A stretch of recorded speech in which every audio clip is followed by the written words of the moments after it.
Okay, so in terms of the cardiac cycle, during systole, the ventricles are contracting at that time to eject blood into the two circuits. The LV is going to inject blood into the aorta, and the RV into the pulmonary artery. And so obviously, in order for that to happen, the aortic and pulmonic valves should be open. They should be wide open. The gate should be open to allow blood to flow through them. At the same time, the mitral and tricuspid valves should be closed, because you don't want to eject blood backwards into the atrium. You want all of the blood to go forward into the aorta and into the pulmonary artery. During diastole, the exact opposite is true. So at that time, the ventricles are relaxing and accepting blood from the atria.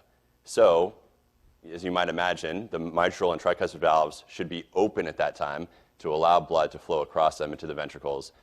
And then the pulmonic and aortic valves should be completely closed during that time.